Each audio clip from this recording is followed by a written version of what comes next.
Begitu hebatnya surat Sayyidina Ali ini, ianya pernah menjadi rujukan di dalam laporan United Nations Development Program.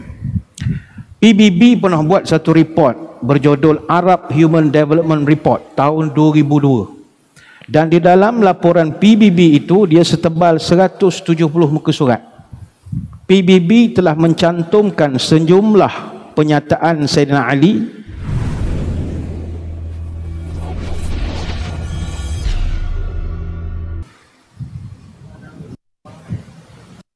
Assalamualaikum warahmatullahi wabarakatuh. Bismillahirrahmanirrahim. Alhamdulillahi hamdan katsiran tayyiban mubarakan fihi kama yanbaghi li jalali wajhikal karim wa li azimi sultanik. Allahumma salli ala sayyidina Muhammadin abdika wa rasulika nabiyil ummi ala alihi wa sahbihi wa sallim. Nawaitu ta'ala wa ta'lim wa tadhakkura wa tadhkir wa naf'a wal intifa' wal ifadah wal istifadah wal hasa ala tamassuki bi kitabillah wa rasulihi wa du'a ilal huda wa dalalah alal khair ibtigha'a wajhillah wa mardatihi wa qurbihi wa thawabihi. Allahumma radina bi qada'ika wa sabirna ala bala'ika wa auzi'na syukra ni'ma'ika. Ya Allah, jadikan kami redha menerima takdir-Mu, jadikan kami sabar menerima ujian-Mu, dan bimbinglah kami untuk sentiasa syukur kepada nikmat-Mu. Yang dihormati pegawai dan sukarelawan Masjid Negeri Sultan Ahmad I, Kuantan, tuan-tuan guru, para alim ulama, para habaib, muslimin muslimat, hadirin hadirat, tuan-tuan puan-puan, moga-moga dirahmati Allah sekalian.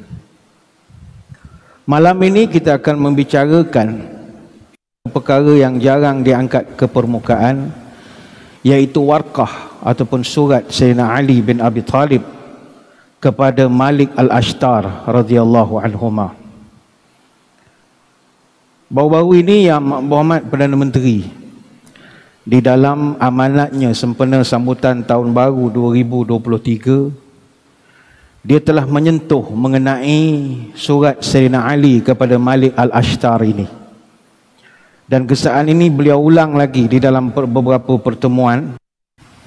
Dan beliau meminta untuk kita sama-sama menemui warkah agung ini, yang menekankan peri pentingnya prinsip tata kelola dan juga takbir urus yang terbaik, khusus dalam etika pemerintahan. Dan insya-Allah warkah ini dipahamkan akan menjadi guiding principles kepada pemerintah sekarang dalam mengemudi bahtera negara. Maka beberapa pihak diminta untuk menyebarluaskan warkah Sayyidina Ali kepada Malik Al-Ashtar ini, khususnya oleh pihak JAKIM dan juga pihak masjid-masjid. Sebenarnya surat ini pernah dicatat atau dikongsikan dalam buku pedoman pentadbiran Islam, surat Sayyidina Ali kepada Malik Al-Haris Al-Ashtar, Gubernur Mesir, yang diterbitkan oleh Bahagian Hal Ehwal Islam Jabatan Perdana Menteri tahun 1987. Dah pernah ada cetakan surat ini, tuan-tuan. Mungkin yang pertama mendengar berkenaan surat ini. Begitu hebatnya surat Sayyidina Ali ini, ianya pernah menjadi rujukan di dalam laporan United Nations Development Program. PBB pernah buat satu report berjudul Arab Human Development Report tahun 2002. Dan di dalam laporan PBB itu dia setebal 170 muka surat. PBB telah mencantumkan sejumlah penyataan Sayyidina Ali, bermula daripada hal demokrasi, hubungan antara pemimpin dan rakyat, hak asasi manusia, sampailah benda yang berkait tentang pemberdayaan social economy. Dalam laporan PBB itu, antara yang dipetik kata-kata Sayyidina Ali kepada Malik Al-Ashtar, wal yakun nazaruka fi imaratil ard ablagha min nazarika fi istijlabil kharaj. Perhatian kau pada menguruskan hal ehwal tanah itu mesti lebih diutamakan berbanding engkau menguruskan cukai untuk rakyat. Wa man talabal kharaj bighairi imarata akhrabal bilad wa ahlakal ibad wa lam yastaqim amruhu illa qalila. Mana-mana pemerintah yang hanya memberi tumpuan dan fokus kepada hal ehwal cukai sahaja tanpa menguruskan pembangunan tanah di negaranya, maka dia sedang menghancurkan rakyat dan negara, dan pemerintahannya tidak akan bertahan walau seketika. Ini antara nasihat Sayyidina Ali yang dipetik di dalam laporan PBB. Sebelum kita melihat isi kandungan surat ini, saya kira kita berkenalan dengan siapa Malik Al-Ashtar ini.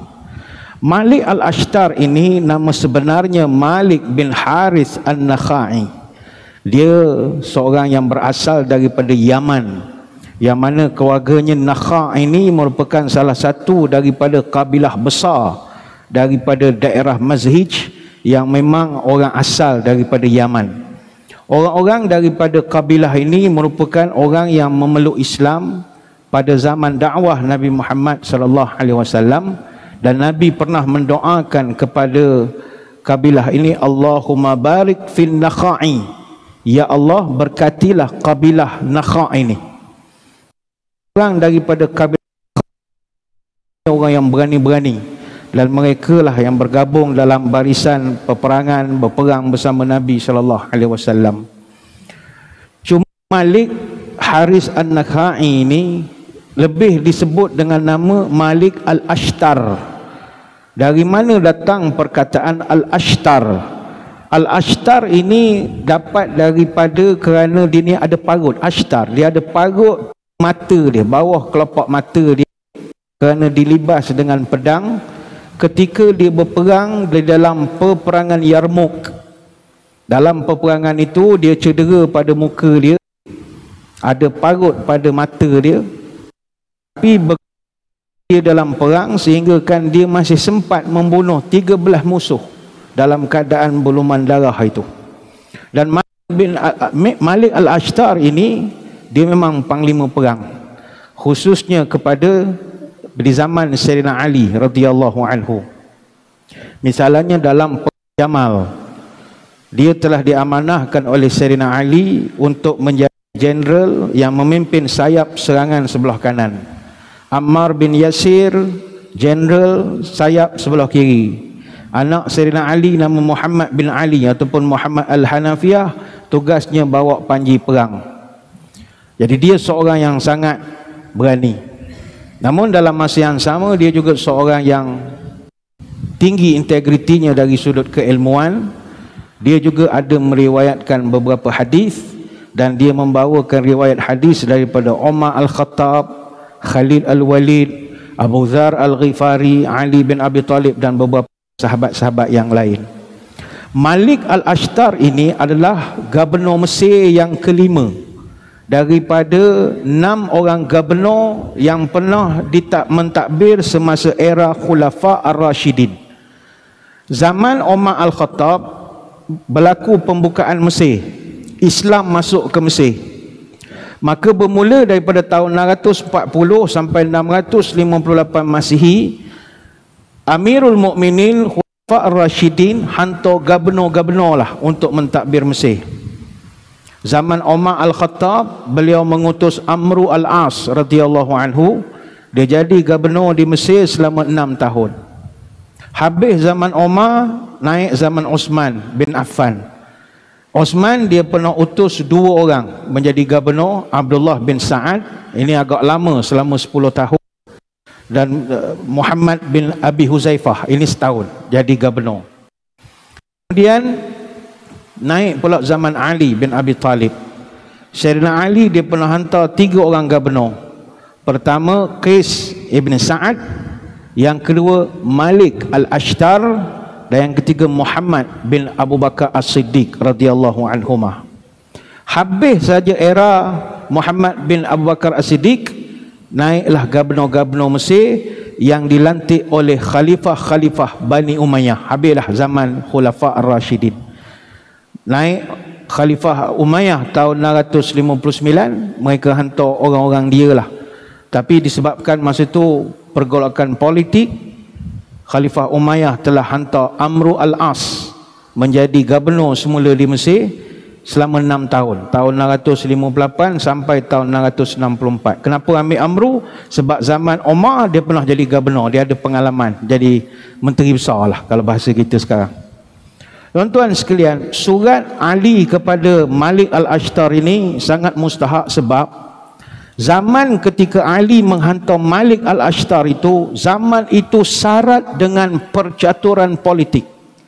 Kalau kita sekarang dalam negara, kita pun kadang tidaklah politik sangat, baca cerita ni, kita nampak ada pergolakan dalaman, luaran, antara parti, antara gabungan dan macam-macam lagi.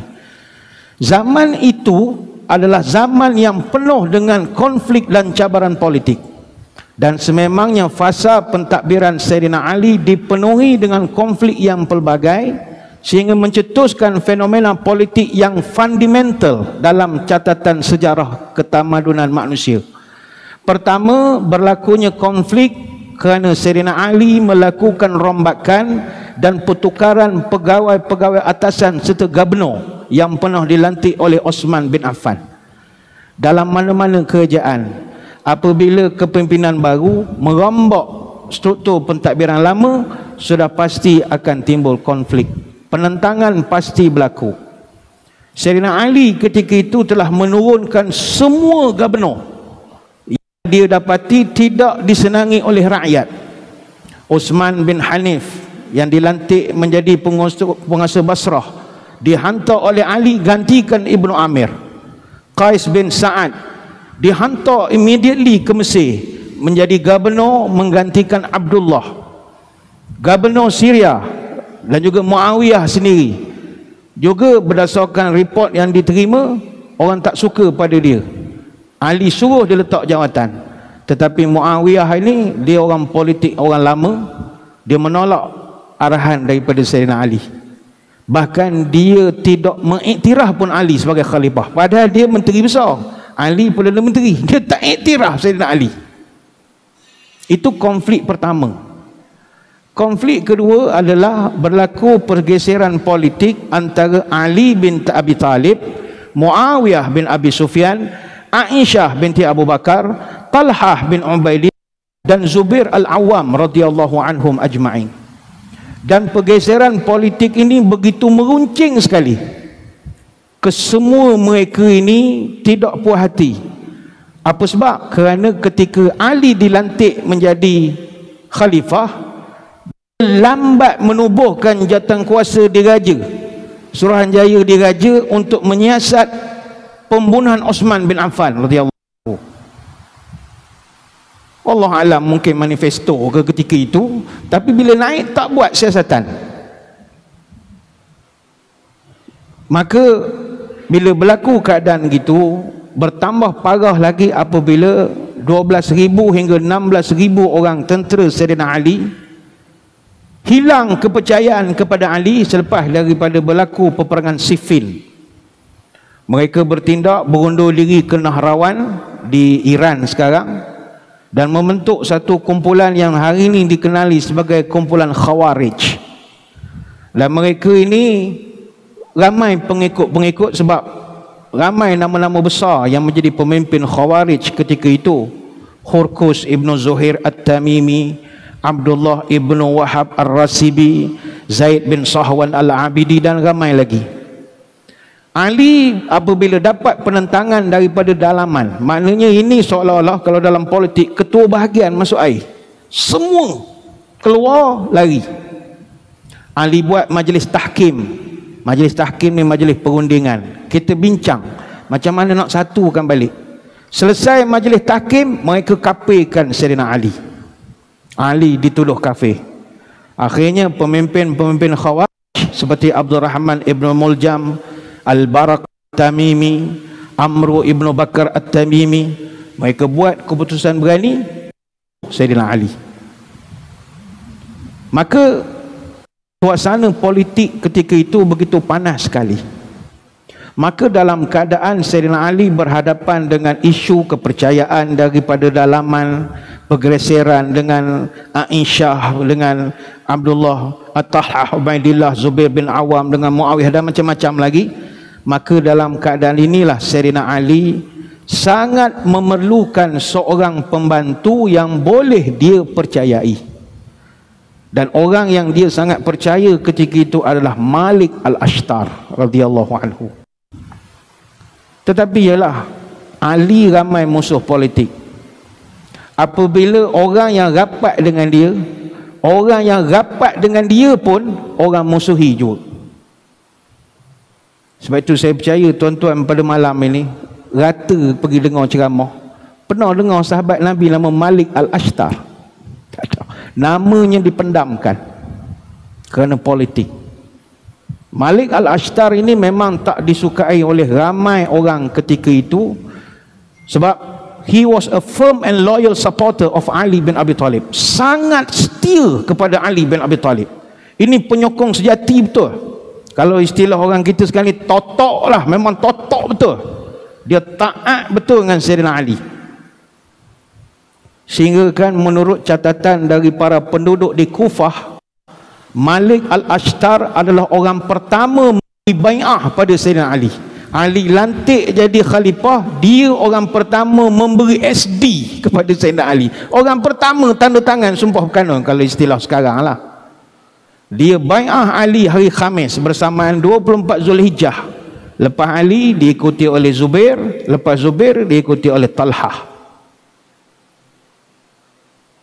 Selepas daripada pembunuhan Sayyidina Osman bin Affan radhiyallahu anhu, Ali dia naik kursi pemerintahan, dan ketika itu rakyat memang dalam keadaan sangat marah. Marah kerana Osman bin Affan ni sahabat Nabi, orangnya baik, lemah lembut, seorang yang sangat budiman.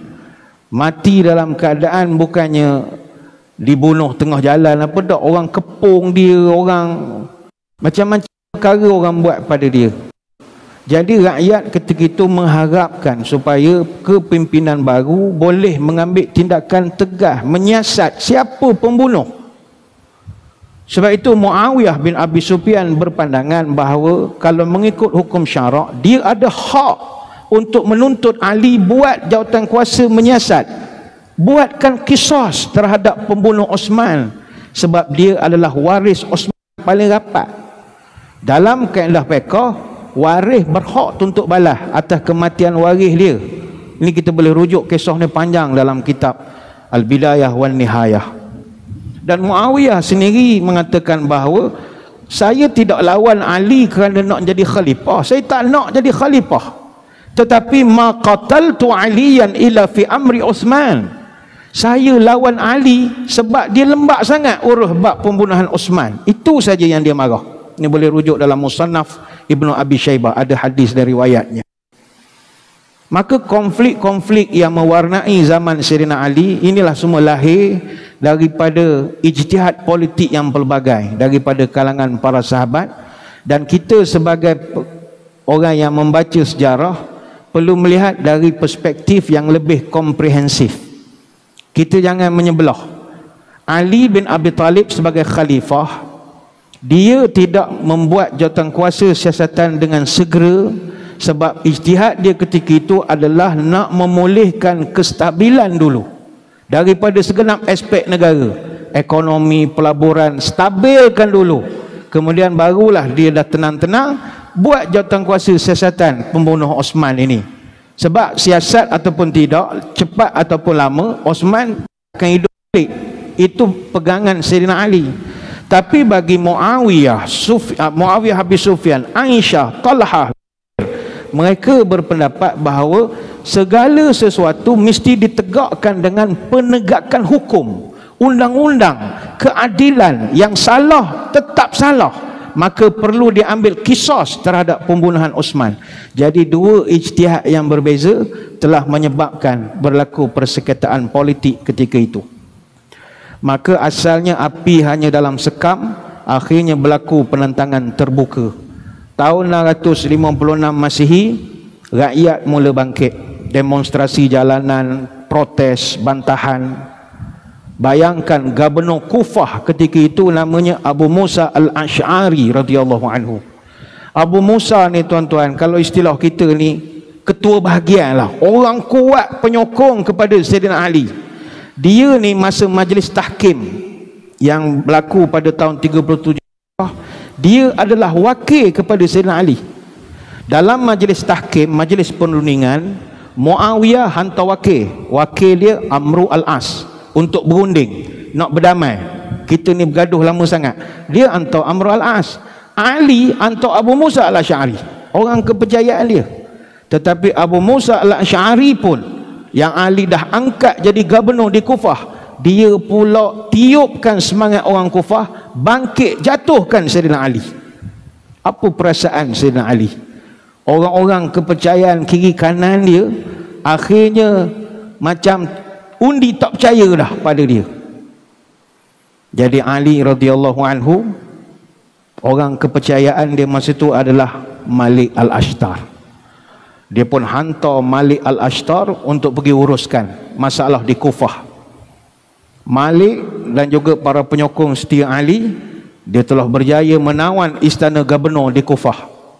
Tapi kebetulan masa itu Abu Musa al-Ash'ari tak ada di istana, dia duduk iktikaf di masjid.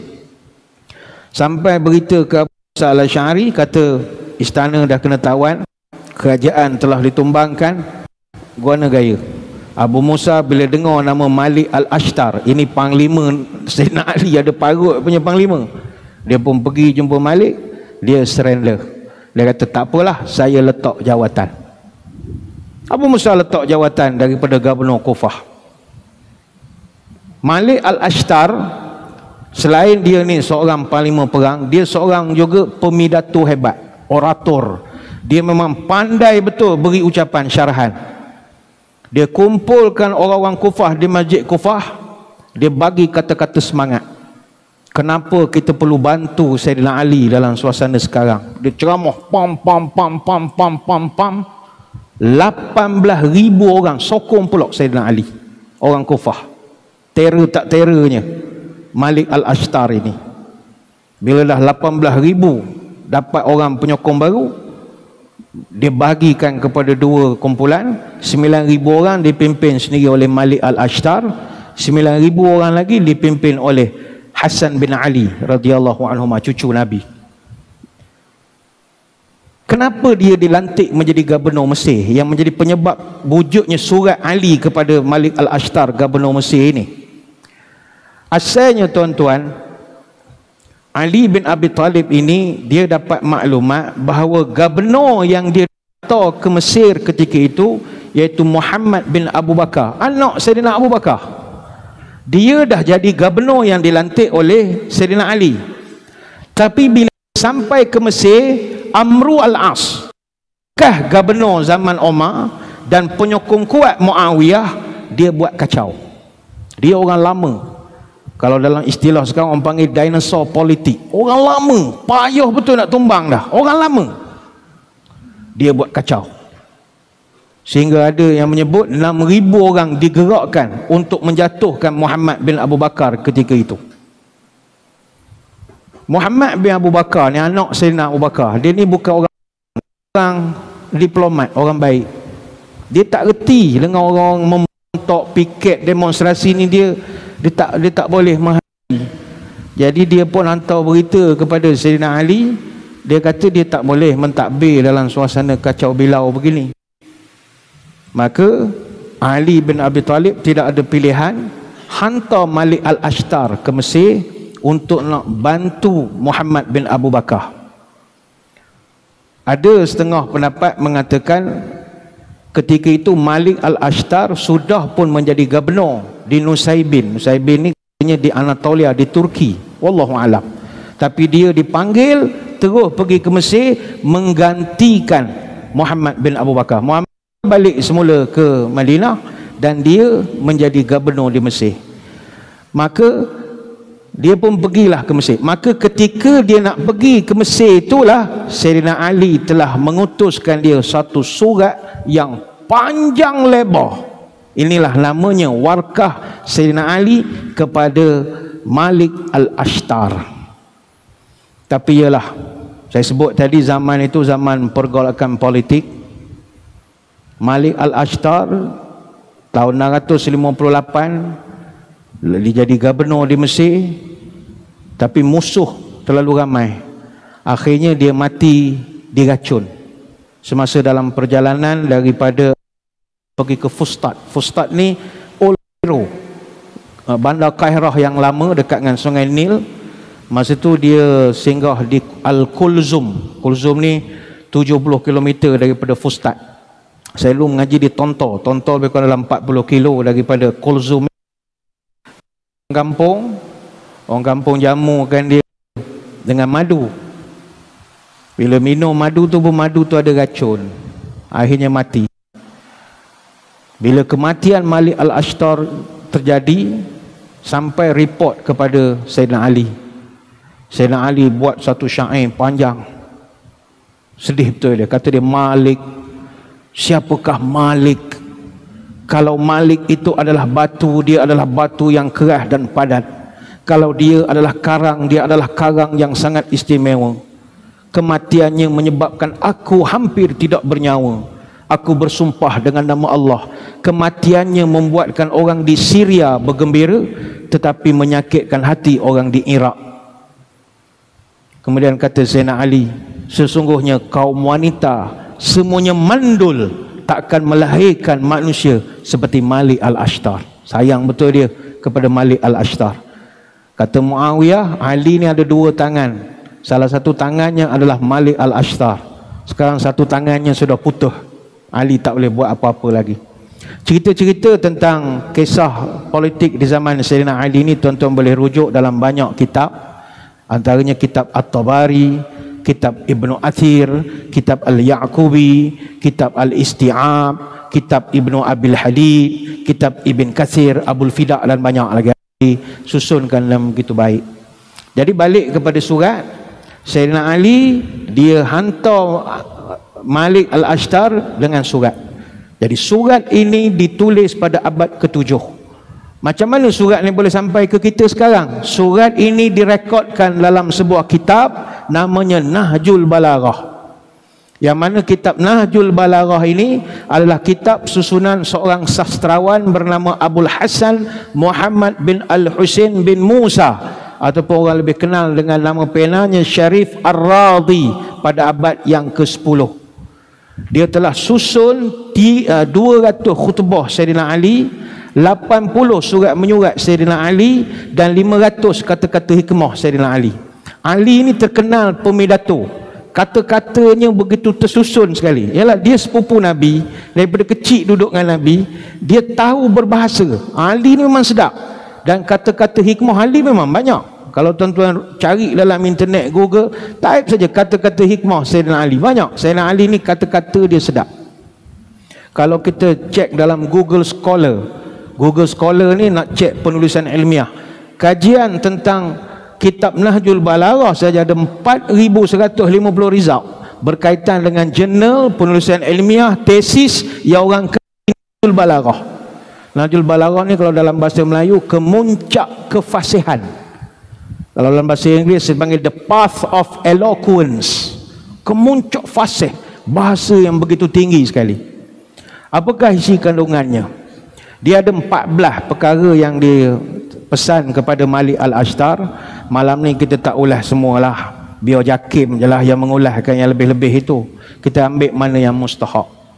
Ali mulakan dengan mengatakan, hadza ma amara bihi Abdullah Ali Amirul Mukminin Malik bin Al-Haris Al-Ashtari fi ahdihi ilaihi hina wallahu Misra jibwata kharajiha wa jihada aduwiha wa istislaha ahliha wa imarata biladiha. Kata Sayyidina Ali, inilah yang diperintahkan oleh hamba Allah bernama Ali, seorang amir mukminin, yang dihantar kepada Malik ibn al-Harith al-Ashtar dalam surat cara pelantikan untuknya untuk menjadi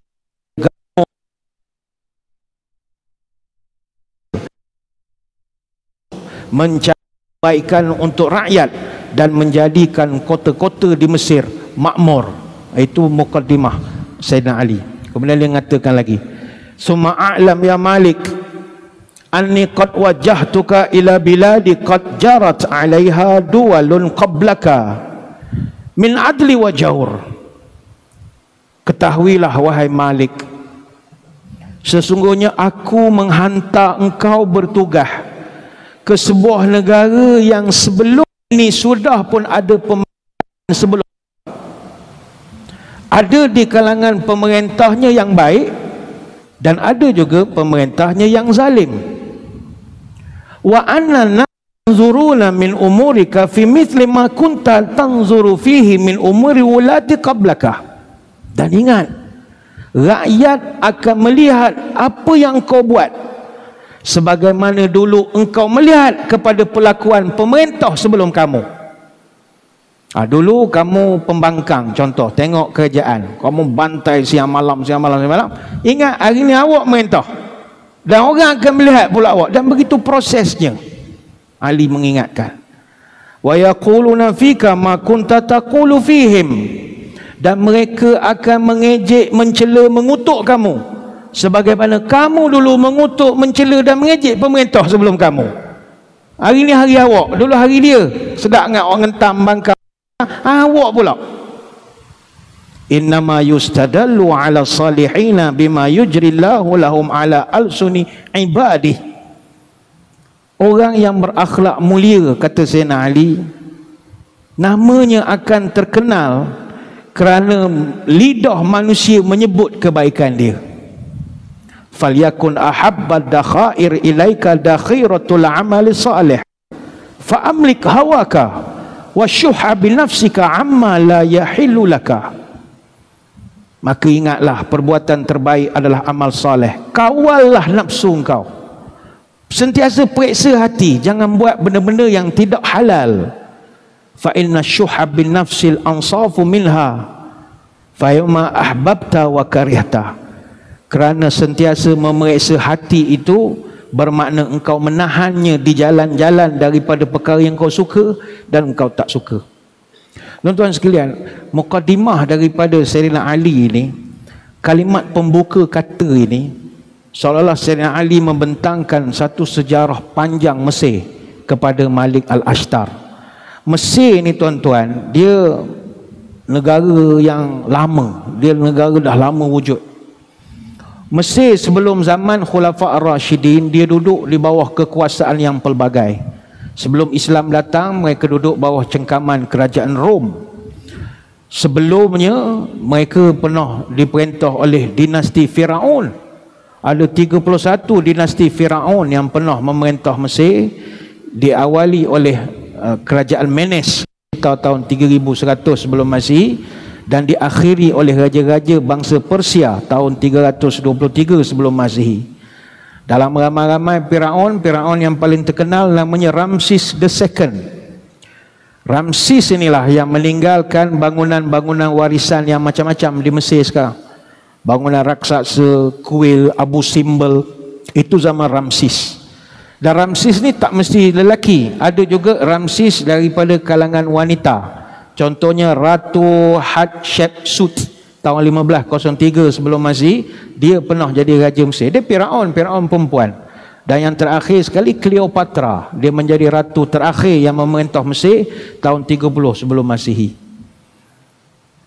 Warnanya pelbagai. Datang Bani Israel pernah pindah ke Kanaan, Allah turunkan dalam Quran cerita wabak Mesir dan macam-macam lagi. Sampailah zaman Mesir duduk di bawah kerajaan Rom yang berpusat di Byzantium.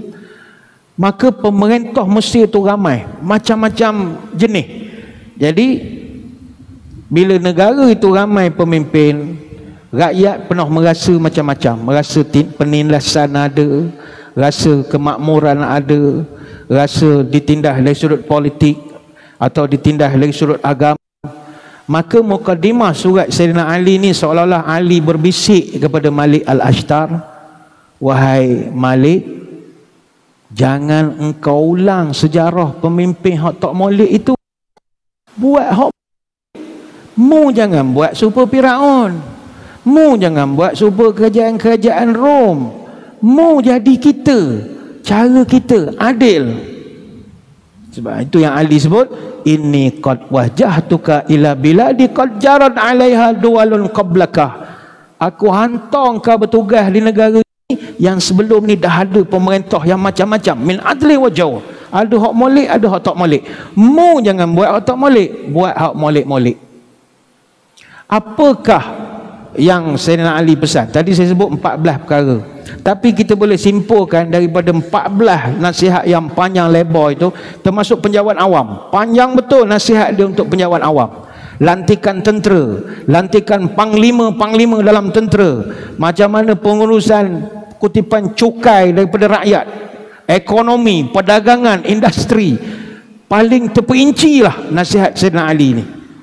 Tapi kita boleh simpulkan kepada beberapa lah. Pertama, Sayyidina Ali pesan kepada Malik Al-Ashtar, nombor 1, takwa kepada Allah. Amruhu bittaqwallah wa isar ta'ati wa ittiba' ma amara bihi fi kitab wara'i sunani. Kata Ali, aku paling mustahak sekali pesan pada engkau, takut kepada Allah, takwa kepada Allah, taat perintah dia, ikut segala perintah Allah apa yang ada dalam Quran, sama ada yang wajib ataupun yang sunat. Jangan awak semayang 5 waktu saja, semayang malam dok, puasa sunat dok, yang sunat pun kena buat. Ni nombor 1 Sayyidina Ali pesan. Nombor 2 Sayyidina Ali pesan, cintalah kepada rakyat, mesti kasih pada rakyat. Wa ash'ir qalbaka rahmatan lirra'iyati wal mahabbata lahum wal lutfa bihim wa la takunanna alaihim sab'an dariyan taghtanimu aklahum. Tanamkan dalam hati engkau belas kasihan kepada rakyat, sayanglah pada mereka, sentiasa fikir nak buat baik kepada mereka. Jangan engkau berdiri di atas rakyat seperti binatang tamak yang baru lepas makan binatang lain, nak makan pula binatang ini. Itu nasihat Sayyidina Ali. Yafrud nuhumuz zalul wa ta'ridu lahumul ilal yu'ta ala aydihim fil 'amdi wal khata' fa'atihim min 'afwika wa safhika mithla alladhi tuhibbuna an yu'tiyaka Allahu min 'afwi wa safhi. Rakyat, kata Sayyidina Ali, ada masa buat salah, ada masa mereka tersilap, mungkin secara sengaja ataupun tidak sengaja, maka engkau maafkanlah mereka sebagaimana engkau nak supaya Allah ampunkan segala kesalahan-kesalahan engkau. Ini Ali nak menggambarkan suasana politik ketika itu.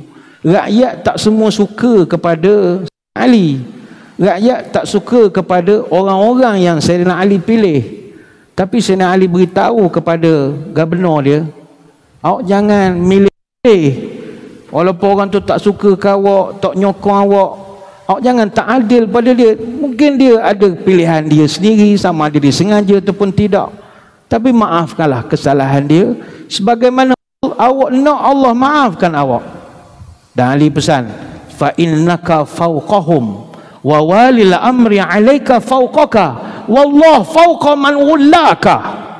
Kata Sayyidina Ali, mu kena ingat, awak gubernur duduk atas rakyat, awak lebih tinggi daripada rakyat, tapi aku Amirul Mukminin lebih tinggi dari engkau, dan atas aku ada Allah lebih tinggi daripada aku. Maka jangan buat zalim pada rakyat.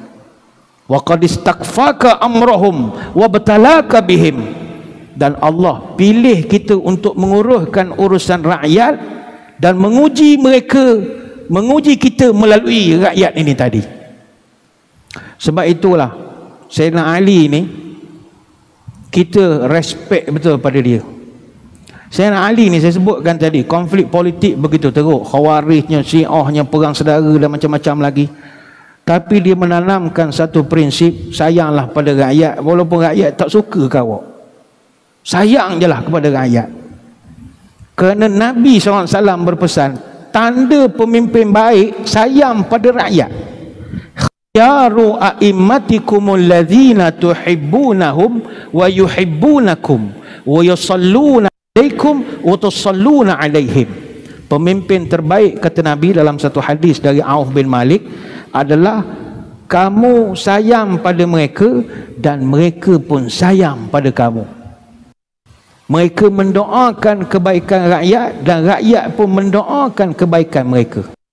Wa syiraru a'immatikumul ladzina tubghidunahum wa yubghidunakum wa tal'anunahum wa yal'anunakum. Seburuk-buruk pemimpin, kata Nabi, adalah kamu menyampah tengok muka dia dan dia pun menyampah tengok muka kamu. Kamu melaknat dia siang malam dan dia pun melaknat kamu siang malam. Hadis riwayat Imam Muslim. Sebab itu kita berpesan kepada semua pemimpin, apabila diberikan amanah, jangan dibeza-bezakan rakyat. Sayang semua, ada kesalingan. Walau tinggi jangan sampai menimpa, besar jangan melendan, bertaji jangan sampai memupur, bertaring jangan sampai mengekah, berkuku jangan sampai mencakar. Kena ada sayang menyayangi.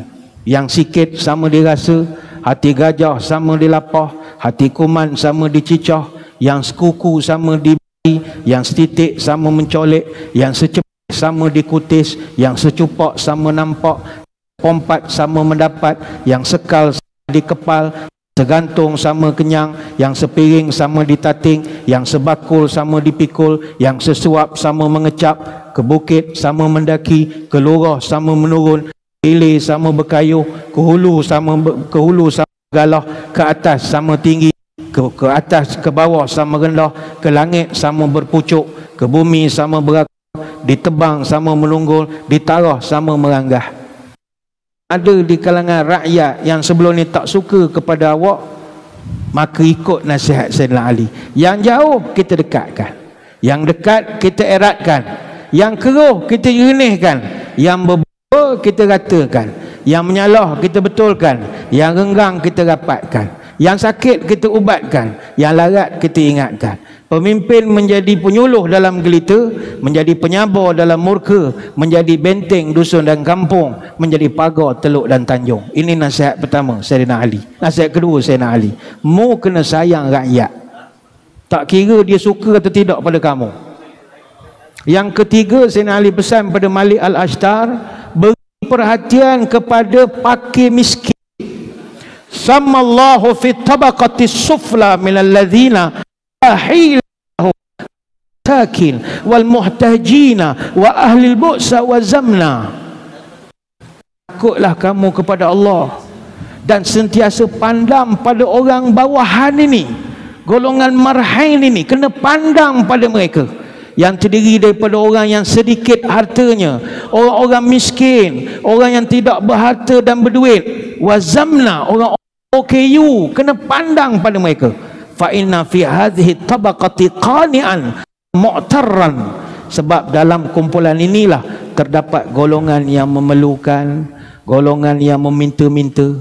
Wahfazlahu mastahfazaka min haqqihi fihim, jagalah, kerana Allah akan memberi kewajipan dan pertanggungjawaban kepada pemimpin untuk menjaga rakyat-rakyatnya yang miskin. Waj'al lahum qisman min baiti malika, beri mereka daripada hasil daripada tul mal, wa qisman min ghallati sawafil Islam fi kulli balad, fa inna lil aqsa minhum mithal ladzi lil adna. Berikan segala hasil negara, mana yang dapat diberikan sama rata. Hasil kekayaan negara bagikan kepada orang susah. Kekayaan hasil mahsul negeri dan negara berputar di sekitar geng-geng kamu saja. Pas dia dapat projek dia komisen, pas dia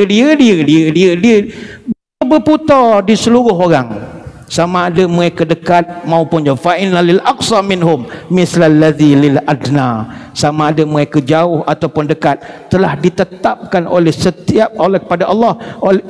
Allah kepada setiap rakyat ini ada hak untuk mereka dalam hasil di bumi negeri ini. Wa kullun qad istur'ita haqqahu fala yashghalannaka anhum batra. Semua orang ini adalah mereka yang haknya telah dipertanggungjawabkan. Maka wahai Malik, jauhkan kehidupan mewah daripada diri engkau. Itu Ali marah betul. Jangan nampak mewah. Walaupun awak mampu, jangan nampak mewah. Sebab orang susah lebih ramai daripada orang senang. Fa innaka la tu'zaru bi tadyi'ina tafihi lil ahkami kal katsiril muhim fala tushkhis hammaka anhum wala tu'ir khaddaka lahum. Kamu tidak boleh dimaafkan kalau kamu mengabaikan orang-orang kecil kerana nak memandang pada orang-orang besar. Jangan kamu lupakan orang-orang kecil dan jangan kamu palingkan mukamu daripada mereka. Itu nasihat tegas pada Sayyidina Ali. Kita ringkas-ringkas lah, banyak sangat nak cerita ni kah. Kemudian Sayyidina Ali berpesan lagi kepada Malik Al-Ashtar, dengar keluhan dan aduan daripada rakyat. Sayyidina Ali ni tuan-tuan, wasiat dia banyak cerita pasal rakyat. Lepas tu kita bila baca kita rasa Masya Allah, kalaulah pemimpin baca surat ini, senang hidup kita. Keluhan kita, kesusahan kita, orang atas dengar. Kata Sayyidina Ali, waj'al li zawil hajati minka qisman turighu lahum fihi syakhsak wa tajlisu lahum majlisan aman fatatawada'u fihi Allahu allazi khalaqaka. Cari masa untuk menerima kehadiran orang-orang ni, untuk mendengar cerita mereka. Maknanya sekali-sekala buatlah walkabout, turun padang. Sekarang banyak yang Muhammad buat dah, baguslah. Turun padang, jumpa minum pun sekarang digerai-gerai dah. Tak ada dah buat minum apa-apa. Ini pesan Sayyidina Ali. Sebab Sayyidina Ali pesan, duduklah bersama wa tajlis lahum majlisan aman. Mu mesti duduk dengan rakyat dalam tempat terbuka. Jumpa mereka, turun padang, jumpa di tempat terbuka. Apa sebab? Fatatawadhu fihi Allahu allazi khalaqaka, supaya engkau tanamkan tawaduk, merendahkan diri di hadapan Allah. Kalau jumpa di pejabat kan lain, sandar kat sofa itu, kaki bersilang, bagai-bagai lagi. Tapi kalau padang, jumpa di pasar malam, jumpa di tepi-tepi mana borok. Dan Sayyidina Ali pesan, ini sedap, wa tuq'id anhum jundaka wa a'wanaka min ahrasika wa syurtika. Dan tolonglah semasa kau berjumpa rakyat itu, jauhkanlah tentera-tenteramu, bodyguard-bodyguardmu, pengawal-pengawalmu, polis-polismu. Tolonglah ketepikan. Awak pemimpin nak dengar keluhan rakyat, telur ayam tak ada, ni mahal, duit tak ada, KWSP, macam-macam nak cerita, dengar.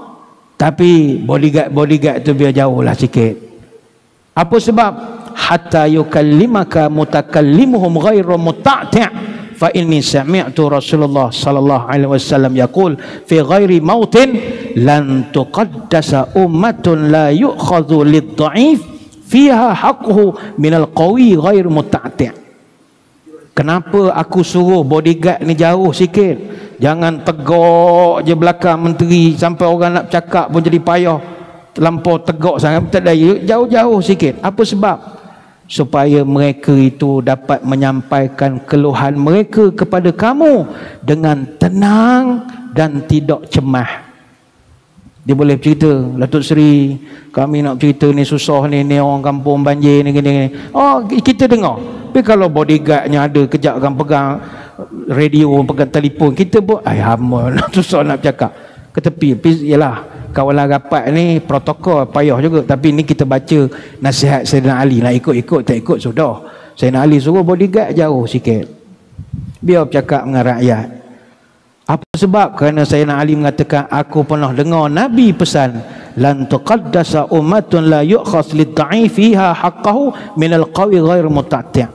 Tidak akan tersucikan sesuatu umat itu selagi rakyat yang lemah tidak dapat menuntut sesuatu